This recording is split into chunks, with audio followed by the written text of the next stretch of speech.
2105160177. Perkenalkan, nama saya Nini Natasha, NPM 2105160184. Saya Denisha, NPM 2105160193.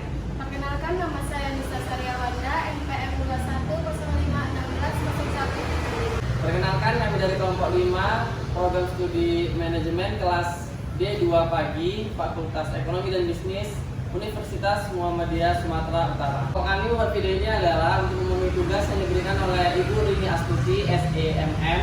Sini kami akan memenuhi tugas mewawancarai dengan fungsi manajemen yang sering dikenal dengan POAS, yaitu planning, organizing, executing, dan controlling. Jelaskan tentang POAS, yang pertama ada planning atau perencanaan. Planning atau perencanaan adalah pendefinisian tujuan organisasi, membuat rencana untuk mencapai tujuan perusahaan tersebut. Organizing atau pengorganisasian yaitu rangkaian aktivitas atau pembagian tugas yang akan dikerjakan sesuai dengan tujuan dari usaha atau perusahaan tersebut. Baiklah, berdiri saya di sini, saya akan menjelaskan tentang apa itu executing atau penataan.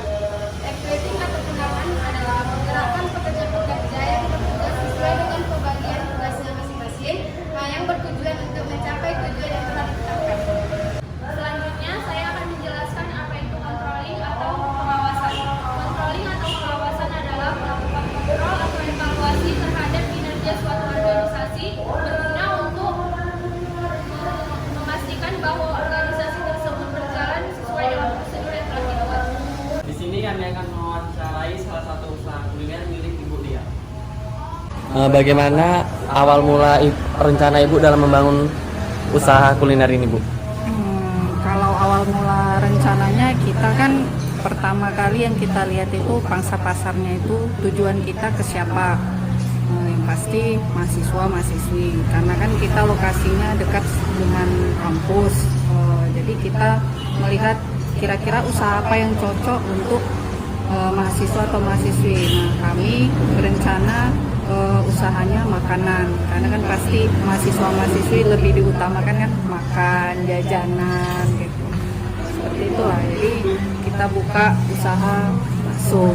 Karena mungkin kalau yang lain kan usaha makanan kayak nasi udah banyak gitu. Jadi kita lebih memilih ke jajanan yang inilah yang lebih disukai mahasiswa-mahasiswi, bakso gitu. Untuk kedepannya Ibu ada rencana nggak untuk buat cabang di luar mungkin? Kalau untuk mengembangkan usaha kami itu pasti ada, cuman kan kita butuh lagi perencanaan yang besar, karena kan pasti itu butuh modal, butuh perencanaan yang lebih besar lagi gitu kan. Nah, jadi tempat juga, lokasi juga, ini karena kami juga baru merintis, baru 6 bulan, jadi kemungkinan setahun dulu lah, jadi butuh waktu juga. Pasti ada untuk. Baik Bu, terima kasih Bu. Gimana cara Ibu mengatur usaha ini, kayak misalnya cara ngatur shift kerjanya atau jam kerjanya gitu? Kalau mengatur shift karyawannya tentunya kita memikirkan dari waktu kita buka ya, jam operasional.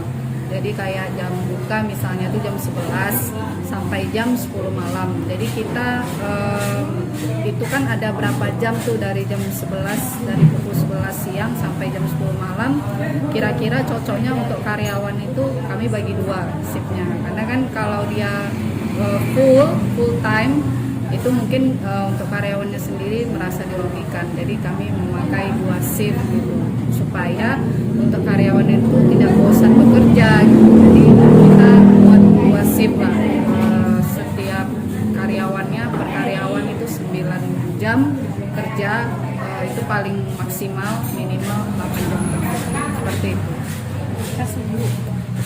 Baiklah, selanjutnya di sini saya akan menanyakan kepada Ibu, yaitu pertanyaannya tentang bagaimana menurut Ibu, gimana pekerjaan pegawai di sini, sudah semaksimal mungkin atau belum?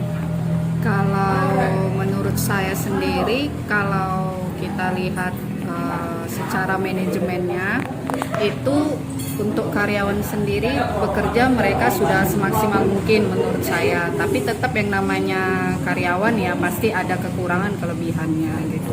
Kalau kekurangannya yang pasti pasti ada rasa lelahnya, rasa jenuhnya, rasa ininya gitu. Tapi kalau kelebihannya memang udah on time, secara ininya udah disiplin gitu ya. Tergantung kitanya memanajemen karyawannya. Kalau misalnya dia sudah ada rasa kebosanannya, itu pasti ada gitu kan ya, kita lah pandai untuk memfasilitasi karyawannya, apakah itu liburnya gitu, apakah itu waktu istirahat, apakah itu waktu seperti bonus-bonusnya, supaya karyawannya itu tidak merasa jenuh di tempat kerjanya. Tapi kalau kelebihannya untuk saat ini sampai detik ini sih belum ada komentar miring apapun lah dari pihak karyawan kami dengan kaminya sendiri gitu. Tapi kalau kami secara manajemennya pasti kelebihan kekurangan itu pasti ada.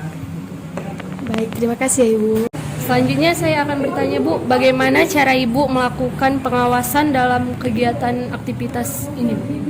Kalau pengawasannya kita dari berbagai sudut ya, contohnya kayak dari segi kualitas makanannya kita awasin, dari segi karyawannya sendiri kita awasin. Kalau dari makanan kita mengawasinya, kita jaga kualitas makanan itu.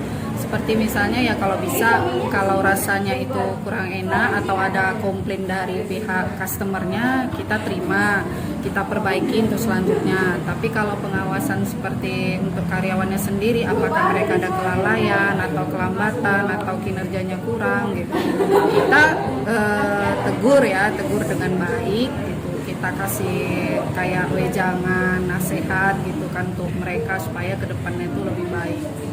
Baik, terima kasih ya Bu. Belum bisa. Terima kasih Bu atas kerjasamanya. Terima kasih sudah mau kami wawancarai. Semoga usaha Ibu ke depannya, rencana-rencana Ibu semoga segera tercapai Bu ya.